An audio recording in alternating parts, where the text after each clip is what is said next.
Under the flickering halogen lights of a nearly empty Liberty Heights parking lot, a black woman in plain clothes stood unervingly still. Her hands were calmly visible, her gaze fixed.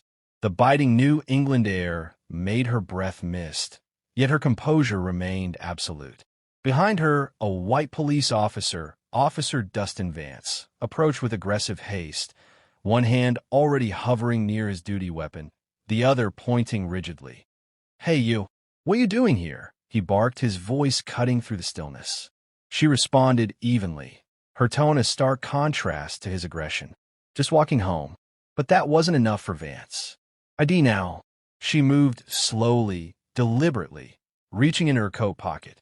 It didn't matter. Within seconds, he had slammed her against the cold brick wall, her shoulder hitting with a dull thud. Her arms were twisted painfully behind her back. Her face, however, remained serene. Too calm. The dashboard camera on his cruiser blinked red, a silent witness to every second. Officer Vance didn't ask more questions. He didn't read rights. He didn't care. She was black, alone, and walking at night. His instincts, honed by years of unchecked power, told him that was enough. What he didn't know was that the woman beneath his knee wasn't just another civilian. She was Special Agent Simone Du Bois with the FBI, planted in Liberty Heights to investigate systemic racism and excessive force within the very department he served. That night, Vance didn't just make a mistake. He delivered Simone the undeniable proof the Bureau had been waiting for. Simone had been operating undercover for months, observing, gathering data, blending in. As a civilian liaison for a fabricated city audit, she entered the precinct quietly. Officers dismissed her, mocked her presence. One scoffed, asking if she was with parole. Simone remained silent, watching every interaction, collecting every careless word and smirk. Liberty Heights was no war zone. It was calm, deceptively so, but beneath the manicured lawns and coffee shop charm was a quiet system of bias. Black and brown teens stopped without reason. Reports folded conveniently. Body cams mysteriously failed. Simone saw the patterns, and one name kept surfacing. Officer Dustin Vance. That he was aggressive, overzealous, and yet untouched by discipline. Over 80% of his arrests were people of color. His reports were always vague, his cameras often malfunctioning. Simone flagged him early, but she needed a natural incident to make it stick. She couldn't bait him, had to show his hand, and he did. After the assault, Simone provided a false identity linked to a Bureau alias. Vance logged her as uncooperative but couldn't file charges. She left the station bruised, silent, but with all the data she needed. Body cam footage, internal reports, timestamps. It all went straight into her FBI file. The next morning, she was back in her role. Calm, unbothered. The department didn't suspect a thing. Simone worked fast. She reviewed records, matched traffic stops to officer schedules, and uncovered disturbing racial patterns. In 1 month alone, black drivers were 5 times more likely to be searched than white drivers, yet found with contraband far less. Hispanic teens made up only 11% of the population, but nearly 40% of curfew violations. One boy, Marcus, stood out. 16, bright, full of promise. She'd seen him score 2 baskets at a community game. The next morning, he was in holding, stopped by Vance for looking lost.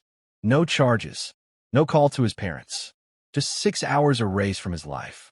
That night, Simone sent another urgent memo to the Bureau.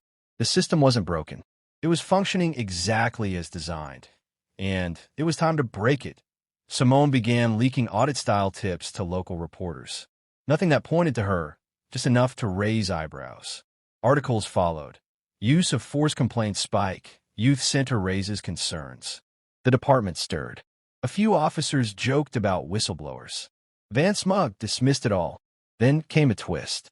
The mayor's office announced a random audit of the department, an attempt to get ahead of the real investigation. Simone recognized it instantly. Damage control. If they control the narrative, they could sanitize the numbers and bury the truth. She couldn't let that happen. The Bureau urged patience. But Simone saw her window, closing. So she made a decision. She leaked the footage. The moment Vance slammed her into the wall, unedited, raw, undeniable. She sent it to an independent watchdog group with media ties. Within 48 hours, it went viral. And suddenly, Liberty Heights was no longer in control. None of it named what everyone had just seen: a white officer slamming a black woman against a wall because he thought he could. Inside the precinct, tension swirled. Conversations died when Simone walked in. Officer Vance, oblivious or overconfident, grew louder, more vulgar, more dangerous. One night, Simone followed him off the record. She knew his rhythm. He stopped a black teen biking home from work, Isaiah, 16. Vance claimed no rear reflector. Dashcam later showed it clearly attached. Still, he made Isaiah empty his pockets, sit on the curb, and justify his existence. Simone filmed everything. Later, she met Isaiah privately. When she told him she was part of an oversight team, he hesitated. "My mom says never talk to cops." Simone answered quietly, "That's why I'm not one. Not in the way they think." She filed a formal request for Vance's suspension. The report was airtight: video, timestamps, and policy violations.